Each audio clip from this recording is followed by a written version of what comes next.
YouTube. This is Miss Vindicat. Hi you guys, it's been a while. I've had a crazy kind of weeks, like 3 weeks. And I'm going to tell you all about them in this whisper video. As a quick warning, it involves some crime, like real crime, just outside my house. And if you're not into that, I mean, who is into that? Nobody is. I mean, it's just a warning. So, I don't know, that might be a reason for you to stop listening to me rambling, which is totally fine, of course.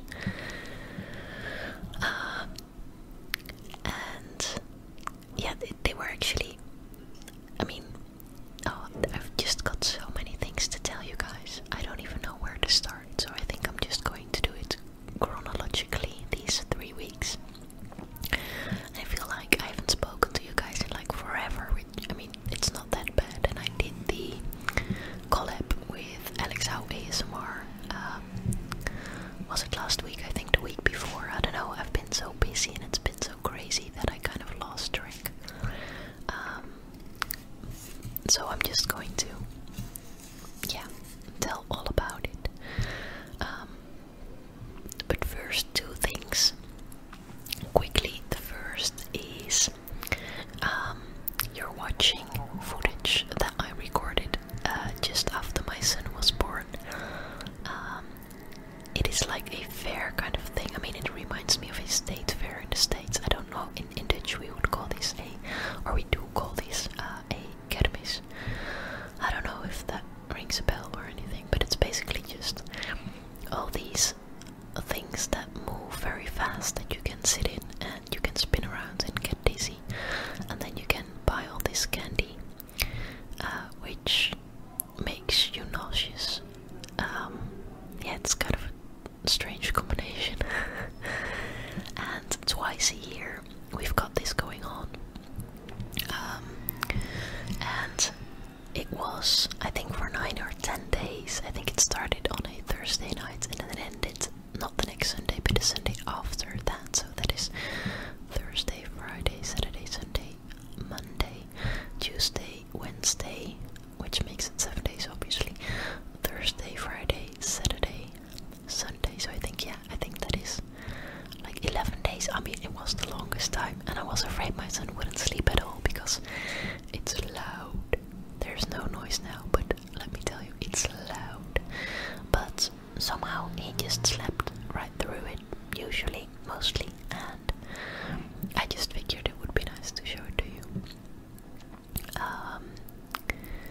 Anyway, the second thing that I wanted to tell you is I want to thank my patrons, the people that support my channel on Patreon.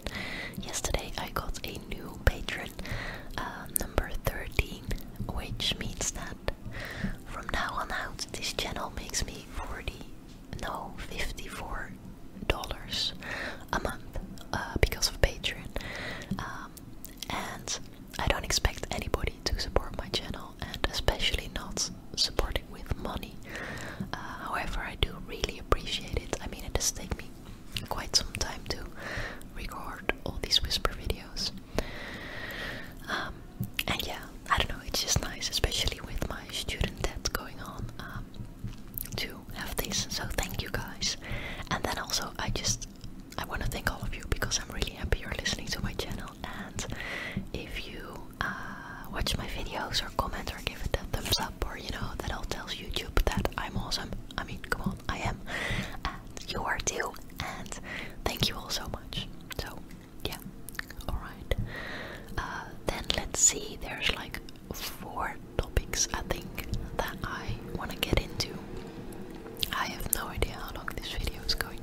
as you may know, I've had blogs previously, and I usually started writing for them enthusiastically, and then I burned out quickly because, well, looking back, I think I didn't really have a focus, or I didn't really know what to write about, or it would be like a general blog, just writing sort of column-like articles.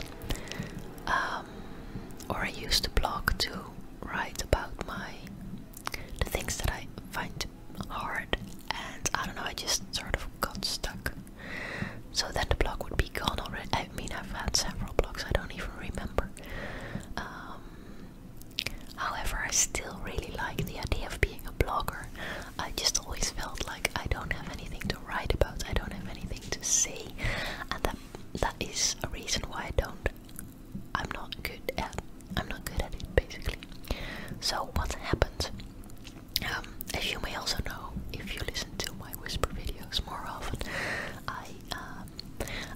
I've mentioned my student debt several times and how I am paying it off, like very passionately, especially since the beginning of this year. And I've been wanting to make whisper videos about it, but I haven't really done so. I mean, I've mentioned it, but I was sort of in doubt because I also thought it was a bit scary to talk about all that money, especially as a Dutch person. I mean, I don't know why, but Dutch people just don't talk about money. It's like this taboo thing in our culture. And also I felt a bit ashamed because my student loan, I mean, my debt is just so huge. And I've also wanted, for the same reasons, I've wanted to write about this topic for the newspaper that I work for. But I've also been kind of like, yeah, we'll see about that maybe one day. Or no, like one day, but not today. And then what happened was, this was the first of the 3 crazy weeks. The first week, I think on Sunday night or a Monday morning, I read some news, like a news article about statistics about student loans in the Netherlands, and it appears to be that more students are taking out student loans, and these loans are bigger than they used to be. In a couple of years, the student loan system changed in the Netherlands, leading to a lot more students having to loan large sums of money for their education. And I read that article. It was just a small article, and I felt like, this is it. I do have something to blog about. I mean, I know everything about a big student loan and about how hard it is, and about paying it off like aggressively. I mean, I'm paying off 30,000 euros in 2 years, you know, on my salary. You know, like a single person with a child. It's kind of hard. But it's also, I don't know, I also feel really good about it. So suddenly I felt like this is my topic. So I decided not to waste any time. Also to make sure that I couldn't get out of it, you know, I didn't have time to doubt myself. I went to the featured journalist people, you know, in the weekend edition of the newspaper, there's this, I don't know, feature, this special part of the newspaper with a lot of large pieces, large articles, you know, that people can read on Saturday and Sunday. And I said, do you want me to write a story about my personal financial situation, about the huge student debt that I had, more than 51,000 euros, that already, you know, was like 31 or 33,000 at the beginning of this year, and I'm paying it off like crazy.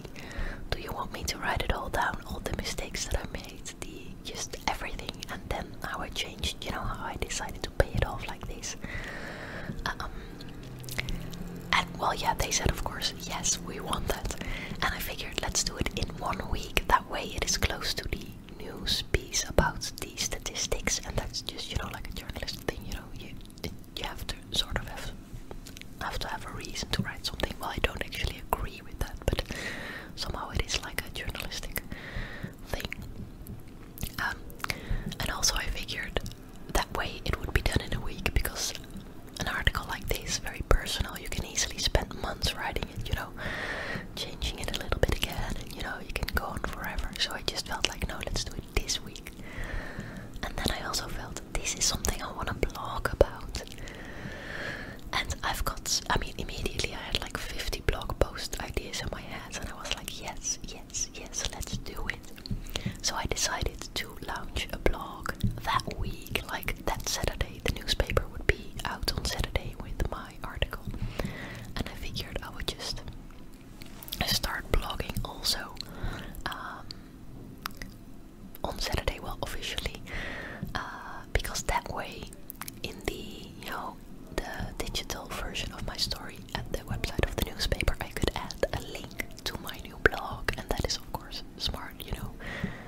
also write several other pieces because the people that would visit the blog on Saturday and Sunday, I mean, obviously there had to be something on there, right? Because otherwise they would just leave immediately again.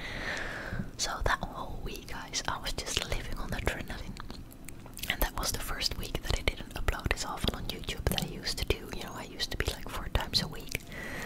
And I just was like, no, alright, this is not the week. Let's forget about YouTube for a little bit. And let's just focus, let's go all in. And I wrote and wrote and wrote. And obviously I have my son. And normally I'm going to bed at like 9 o'clock because I'm very tired. And this week I would just go to bed at midnight, day after day after day. It was just all adrenaline, so I didn't really got tired. Well, I got very tired on Sunday, but I managed to do it all. So there was this huge article in the newspaper, and I also launched my blog. And oh man, it was so exciting. And I got some really nice comments on it. Several people telling me that they also have a huge student loan and they hardly ever talk about it, or they never talk about it. And some people who've been telling me that they are now paying off more because of, you know, they got inspired by my story. And I'll put a link to the blog below this video so you can take a look if you want. But I mean, it's all in Dutch, so if you're not Dutch then it might not make sense. And there's also a Instagram connected. I started Instagram again after not using social media for a long time, and I'm not posting a lot. I don't want to spend a lot of time there, but I figured it might be nice to, you know, to attract some readers and to share a little bit more about myself. So that's in Dutch also, but you can take a look if you want to see some more pictures of my son and me. So that's what I've been doing, and that is also the channel update. I won't be able to record 4 videos a week anymore, and I feel like that is a good thing because now I can try something. I mean, you might not like it, I'm sorry. The thing is, the last couple of years I've sort of used YouTube as a way of escaping from the world. Sometimes I notice that if I'm doing, the better I'm doing, the less I'm posting, or like the last couple of months I've been doing really well. I love life with my son, but it's also been hectic and overwhelming. And then YouTube becomes a sort of, like, it gives a structure, and somehow I enjoy that. And I've been posting like a lot, and he would be asleep and I would record a video, he would wake up, I would play with him, he would go asleep again, I would edit the video, you know, like that. But being so involved with YouTube also several times has led to me feeling overwhelmed, and then several times I've just like quit for a while, like completely quit, and I don't want to do that anymore. So I figured that for me, I think I'll be able to record 2 videos a week, and that way I'll stay motivated, you know, it won't feel like a chore. It sort of became a chore a little bit the last couple of weeks, I think. So I think the timing is actually pretty great. I have another hobby, writing blog posts about my loan and about paying off student debts. And I can make sure that I keep uploading videos, and I'm not really sure. I mean, like, I feel like 1 video a week is the minimum that I want to do, but I think I can do 2. And then I sort of have to see. I like Sunday and Wednesday nights, but I don't want to pinpoint it too precisely because I don't know, it might not work, or I might just want to feel I have some freedom. So for now I'm just gonna leave it at this, and we'll see what's going to happen, I think. So that was the first thing. So now there are 3 topics left. Basically the 3 topics, the 3 things that happened in the weeks. So this was the first week, all about the blog. Then came the second week, that was like a regular week. Except that there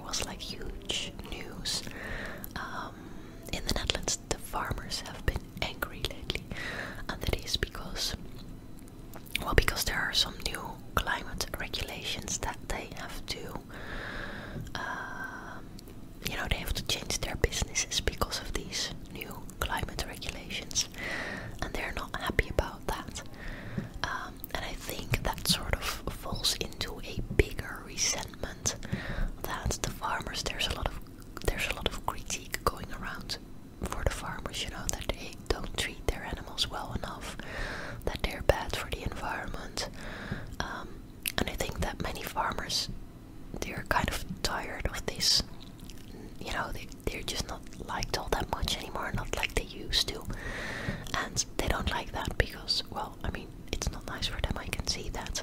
And also, and I think they have sort of a point there, they feel like it's hard for them because they've been doing what the public wants. I mean, many people wanted cheap food, cheap meat, and they've been providing that. And now suddenly it's like, yeah, but now we want you to put the animals in bigger places and to treat the animals better. But that means that the meat is becoming more expensive and they have to overhaul their whole business model, which means big investments usually. And that is hard as a farmer because, you know, it's just difficult to do, or many of them can't do that, or they don't know how.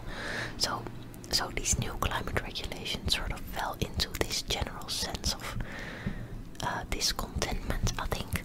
And I don't know, the farmers just had enough, and they started to do these protests, these really big protests, and they would use their tractors and drive with them into the big city centers, and there would just be chaos. And this is exactly what happened also in the city where I live, Groningen, in the north of the Netherlands. And in some of the cities where this happened, the local government would say, alright, for now we're going to change these climate regulations. We're not going to use them right away. We're going to talk about it first, so then the angry farmers would not be as angry anymore and they would go home. But here in the city where I live, the local government decided not to do that. They were like, yeah, no, I mean, the world is changing and the climate change is real and we have to do something, and no, this is what we agreed upon and this is what we're going to do, and you just have to deal with it. And then these farmers, I mean, not all of them, but a couple of these farmers got so angry that a couple of these tractors drove up to the governmental building and they actually destroyed several things along the way. And then they also, with one of these big vehicles, they opened the door of this building. They basically broke down the door. I mean, it wasn't completely out of there, but they broke the lock and they wanted to go into the building, and the police had to get them out, which they barely succeeded. And then at the same time, I was at home, you know, the view, yeah, like this view, you can see it. I mean, here you see the like this little piece in the middle where people are eating, this like a restaurant thingy. That's where now the construction is. That's been why there's so much noise in many of my videos lately. And there are like fences all around it, and then one of those tractors just drove all through it, through the first fence, over the terrain. Then he broke down the next fence, and the fence, like these really huge metal pieces, were just flying around, and there were several people walking and on bicycles there, and they almost got hit. And this tractor just drove away very fast, and seriously, it was like crazy. I heard the noise from the first fences going down, so I went outside on the balcony and I just saw it happen, and it was so scary, guys. There could have people could have died easily, and it was just crazy. And actually the guy inside of this thing got arrested the next day. But it's just, I don't know, in the Netherlands we're not used to protests like that. And now I must say, a couple of these farmers, you know, were like really crazy. But there were also a lot of them, you know, trying to keep things calm. But boy, it was just getting out of hand. And it's not even over yet. There will be a new protest Wednesday. Not in the city where I live, but in The Hague, where the national government resides. And yeah, it's just crazy times, you know, crazy times. So we broke like all records, and then we were like, okay, then tomorrow will probably be a quiet day. And then the next day, what actually happened was there was a family discovered living in a farm. Well, not in the city where I live, but like in the region where the newspaper that I work for covers. And that family, it was a father with 6 grown-up children. I think they were between 18 and 25.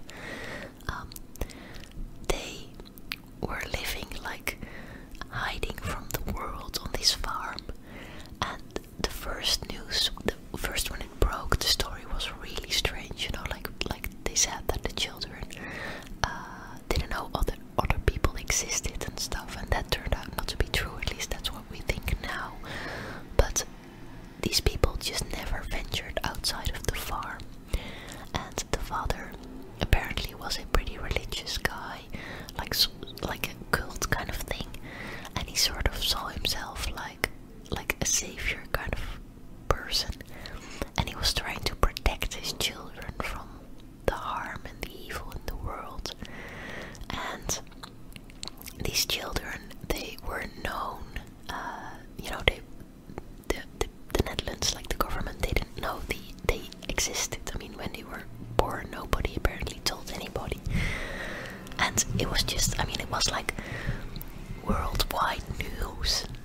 It was just like the craziest story in I don't know, years, and it just all happened pretty close to where I live.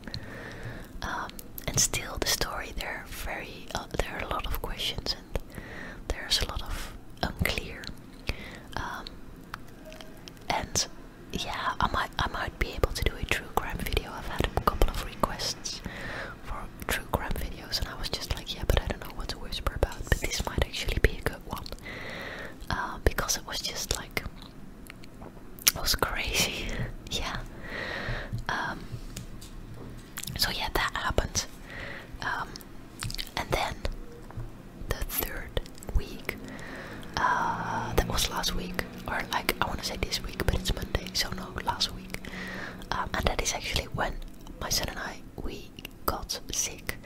We had a family weekend last weekend. I mean, no, not last weekend, but the weekend before. And we had a really nice time, but my little niece, she was not feeling well. And then on Monday, like, the whole family got sick. Like with vomiting and just really not fun. And that lasted for 2 or 3 days. And at first, Joran was fine, but then he got it too. And it was just, yeah, it's just not nice to see your child being ill. Like, not nice at all. So I tried to feed him a lot, so that he wouldn't dehydrate. And, well, in between he was just like this happy kid, I was just surprised, like, how can you be so happy? It was almost like the vomiting, he didn't mind too much, he was sort of curious. He would look like, well, what the hell just happened? So that's kind of, yeah, it was kind of funny actually. And we're doing better now, although I still have a cold. And I have to cough like a lot, and I'm still not, I mean, I started working again on Friday. So I am technically like better, but still not like really doing good. So yeah, we were at home for most of the week, from Monday till Thursday. Yeah, including Thursday. And boy, especially Tuesday was very hard. That day I felt the worst. And I would be vomiting, but I also would be like I had no strength left in my body. And then my son would cry, I would pick him up, and then I would be like, no, you're just too heavy for me today, and I would put him down again. So being a single mother and being sick with a sick child, that is just the worst. And now I had a lot of friends who wanted to help me, or a lot, I mean, I have friends who want to help me, but if I'm sick or feeling ill, I just don't want any help. I want to be alone. But well, I mean, we did fine in the end, and I ordered groceries online, so they were delivered, and it was all fine. But it was tough. And then the last thing that happened, and that was actually this weekend. On Saturday morning, there's a cinema pretty close to my house, like just a couple of minutes by foot. And Saturday morning, it turned out that 2 people were found dead inside the cinema, inside the movie theater. And I mean, the Netherlands is a pretty safe country. I mean, things happen obviously, but like murders, that's not so much. So 2 people at the same time, and it was clear that they were murdered. And it was just another one of those stories that you feel like, this can't be happening, right? And then it turned out that pretty soon they knew who did it. Probably there was a suspect, because there was this guy walking out of the movie theater, you could see him on cameras. So 2 murders just close to my house, and they had this guy. The police showed the picture of the guy and shared the name, which is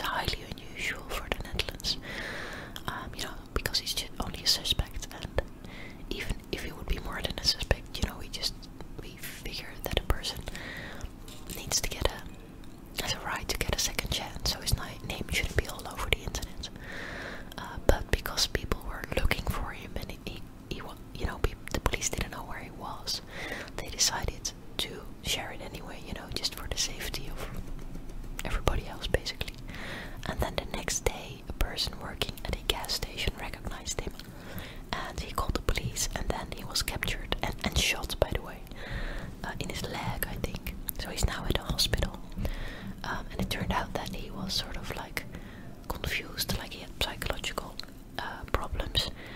And it's actually a sad story because there have been some cutbacks, you know, on the amount of money that goes to health care in the Netherlands. And there are now a lot more problems with people with psychological problems that used to get help and now they don't get it anymore, and you know, incidents happen. So yeah, it just was crazy, and people were all scared and angry, and the two that were murdered turned out to be married to each other. They were the cleaners of the movie theater, and they had been cleaning there Saturday morning pretty early, and they still don't know what happened, but apparently there was like a back door that they used maybe to bring out the trash or something like that, and they think that this man entered the building there, and they don't know if he wanted to get money or what happened, but somehow these two